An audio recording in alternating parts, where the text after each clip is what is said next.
Hello students, hopefully आप सभी लोग अच्छे होंगे।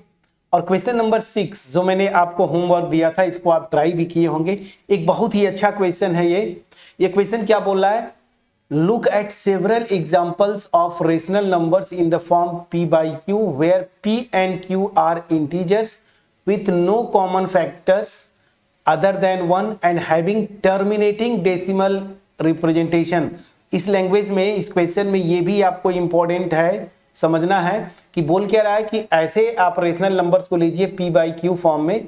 मैंने आपको एक्सप्लेन भी किया था, सच दैट p और q का हाईएस्ट कॉमन फैक्टर या उसी को हम क्या बोलते हैं, ग्रेटेस्ट कॉमन डिवाइजर GCD, ये 1 हो। और उसके साथ साथ प्रॉपर्टी क्या है कि ये जो भी p बाई q फॉर्म का नंबर ले रहे हैं ना, रेशनल नंबर, उसका टर्मिनेटिंग डेसिमल रिप्रेजेंटेशन हो। ये इंपॉर्टेंट है, सारे नहीं ले सकते। मतलब नॉन टर्मिनेटिंग रिकरिंग ये नहीं लेना है आपको केवल टर्मिनेटिंग डेसिमल रिप्रेजेंटेशन हो, ऐसे ही रेशनल नंबर्स को लेना है। ठीक है ना? Can you guess what property Q must have? Q के पास क्या प्रॉपर्टी होगी, ये गेस कर सकते हैं क्या आप? तो चलिए, आपको बस दो चीजें ध्यान देना है। हम p बाई q फॉर्म का हम रेशनल नंबर्स लेते हैं और जिनका टर्मिनेटिंग डेसिमल रिप्रेजेंटेशन, मतलब क्या हुआ कि आफ्टर सम स्टेप जब डिवीजन प्रोसेस पे आप जाएंगे तो रिमाइंडर 0 आ जाए। तो स्टार्ट करते हैं कुछ एग्जांपल्स के थ्रू। जैसे देखिए 1/2, ठीक है ना? यहां पे मैंने p बाई q फॉर्म का लिया। p और q का हाईएस्ट कॉमन फैक्टर या GCD 1 है, और इसका अगर आप जब डेसिमल रिप्रेजेंटेशन लिखेंगे तो 0.5 आता है, टर्मिनेटिंग है। तो ये बोला है ना, टर्मिनेटिंग लेना है। ये हुआ। जब तक कुछ एग्जांपल्स लेके आप इसको विजुअलाइज नहीं करेंगे ना, आपके समझ में नहीं आएगा कि ये क्वेश्चन में Q की प्रॉपर्टी क्या होगी।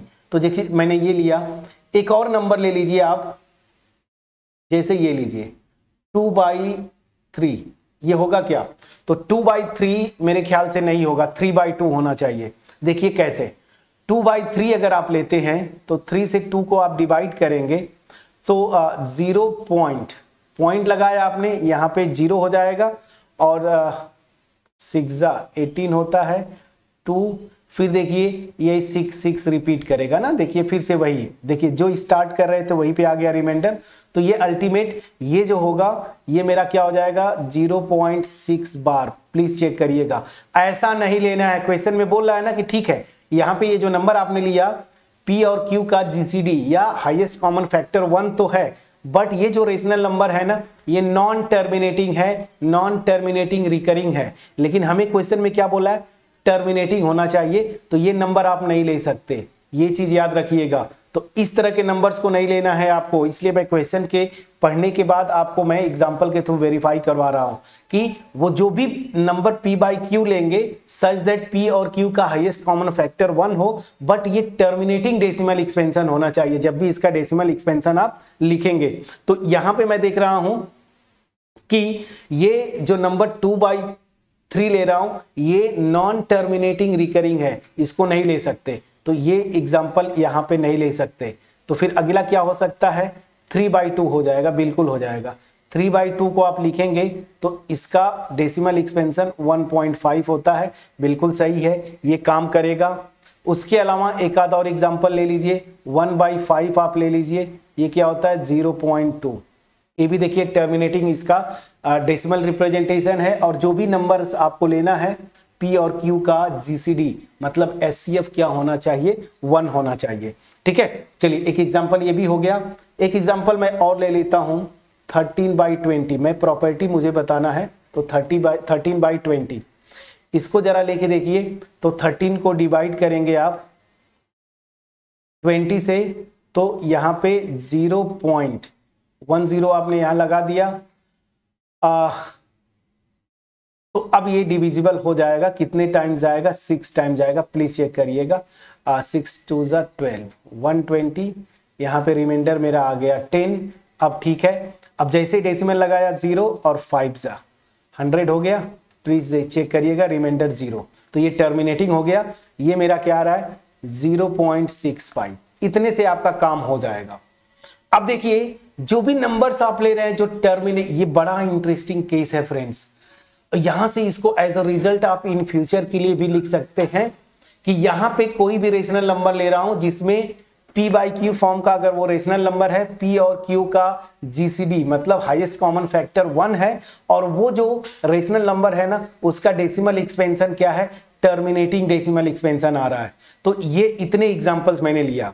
अब ध्यान दीजिए, इन सारे से आपका समझ में आ जाएगा। क्वेश्चन में बोला ना कि q की प्रॉपर्टी क्या होगी, तो q मेरा क्या है, नीचे वाला है ना डिनोमिनेटर, जैसे देखिए ये मेरा q है, ऊपर वाला p होता है, हमें बस q से मतलब है, ये q है, यहां पे भी देखिए ये मेरा q है, नीचे देखिए ये भी मेरा q है, ठीक है ना। हर एक को जरा आप यहां पे वेरीफाई करने की कोशिश करिए। तो यहां पे जो q है इस तरह का जो मैंने रेशनल नंबर लिया जो इन दोनों कंडीशन को सेटिस्फाई कर रहा है, तो यहां पे देखिए ये मेरा क्या आ रहा है, q मेरा 2 है, यहां पे भी देखिए q मेरा क्या है, 2 है, यहां पे देखिए q मेरा क्या है, 5 है, यहां पे देखिए q मेरा क्या है, 20 है। 20 को क्या लिख सकते हैं, 5 इंटू 4 ना, और इसको अगर मैं लिखूं तो 5 के पावर 1 इंटू 2 के power 2।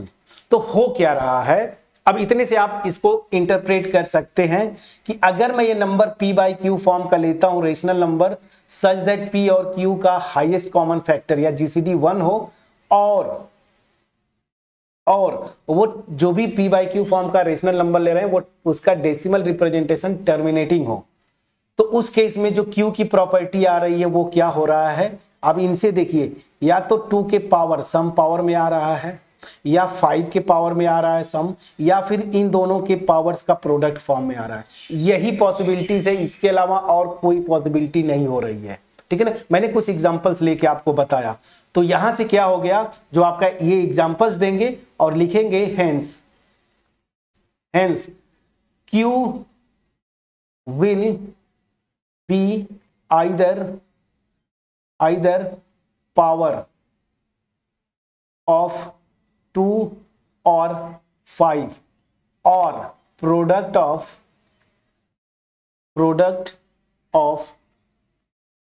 powers of 2 and 5।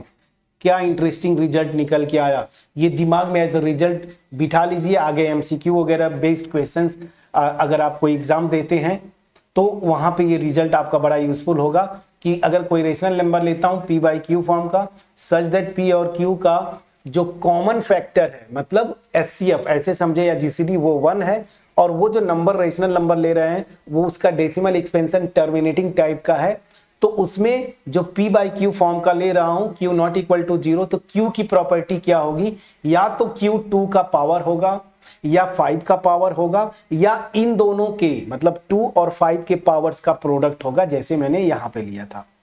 Please check करके देखिएगा, इतना इंटरेस्टिंग है। मैं समझा पाया कि नहीं। तो ये प्रॉपर्टी थी। तो अब होपफुली ये जो पूछना चाहता था बिल्कुल IQ लेवल मतलब आपका डेप्थ कॉन्सेप्ट, और ये कैसे आता है जब तक आप अपने से एग्जांपल्स कंस्ट्रक्ट नहीं करेंगे, ठीक है ना, तो आपको समझ में नहीं आएगा। होपफुली मेरा एफर्ट जो है आपके पास पहुंच पाया होगा। अगर पहुंच पाया है वीडियो को लाइक करिएगा, फ्रेंड्स के साथ शेयर करिएगा, चैनल पे अगर नए हैं सब्सक्राइब जरूर करिएगा। अब जाते जाते क्वेश्चन नंबर 7 आपको मैं होमवर्क देता हूं। क्या बोला है, write 3 numbers whose decimal expansions are non terminating non recurring. इसको मैं यहीं पे कर देता हूं, कोई इशू नहीं है।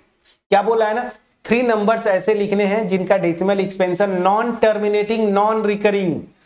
ध्यान दीजिएगा, मैंने आपको कॉन्सेप्ट बताया था कि नॉन टर्मिनेटिंग और रिकरिंग होगा तो वो रेशनल नंबर होता है, ये और नॉन टर्मिनेटिंग नॉन रिकरिंग हो तो वो जो नंबर होता है वो क्या होता है, इरेशनल नंबर। तो आपको एग्जांपल अगर लेना है तो इरेशनल नंबर्स का एग्जांपल लेना होगा। तो यहां पे जैसे √2 ले लीजिए, √3 ले लीजिए, √5 ले लीजिए, ये सब के सब क्या होंगे, इनका डेसिमल एक्सपेंशन मतलब इरेशनल नंबर्स होंगे। ऑब्वियस सी बात है इस प्रॉपर्टी को सेटिस्फाई करने वाले। तो √2, √3, √5, √7, इस तरह से बहुत सारे एग्जांपल, इनफाइनाइट एग्जांपल्स बना सकते हैं, बट यहाँ पे 3 पूछा था तो मैंने 3 नंबर्स √2, √3, √5 बता दिया। आप चाहें तो √7 भी ले सकते थे, √11 भी ले सकते थे, यहाँ पे बहुत सारे कंस्ट्रक्ट कर सकते, √11 ले लेते आप, √13 ले लीजिए, और इन सब का स्क्वायर रूट निकालना आप जानते हैं, क्लास 8 में आपने सीखा है, तो इन सब का डेसिमल एक्सपेंशन आप लिख पाएंगे। मैं कुछ का लिख देता हूँ, ठीक है, और बाकी जो है आप अपने से ट्राई करेंगे, ठीक है। चलिए फ्रेंड्स, तो मैंने कुछ का लिख दिया, इस तरीके से आप बाकी का लिख देंगे। तो यहाँ पे देखिए इनका डेसिमल एक्सपेंशन में आप अगर ये नॉन टर्मिनेटिंग तो है, लेकिन अगर रिकरिंग होता तो ब्लॉक मिलना चाहिए जो रिपीट करेगा ना। तो यहाँ पे आप जैसे मैंने पीछे भी बताया था √2 का, यहाँ पे ब्लॉक ढूंढ नहीं पाएंगे, ब्लॉक नहीं होता है यहाँ पे, मतलब नॉन रिकरिंग टाइप का है या नॉन रिपीटिंग टाइप का, ये सब के सब जो आएंगे।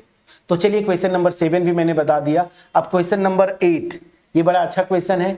Find 3 different irrational numbers between the rational numbers 5/7 and 9/11। ये एक अच्छा क्वेश्चन होगा, करना कुछ नहीं है, इसका डेसिमल एक्सपेंशन लिखिएगा, इसका भी डेसिमल एक्सपेंशन लिख लीजिएगा, और इनके बीच में जितने भी नॉन टर्मिनेटिंग और नॉन रिकरिंग टाइप का अगर आप नंबर्स बना पाए, वो बन जाएंगे, इनफाइनाइट बन जाएंगे, वो बनाइएगा। तो क्वेश्चन नंबर 8 नेक्स्ट वीडियो में, तब तक अपना ख्याल रखें, पढ़ाई करते रहें। Thank you so much for watching my videos friend.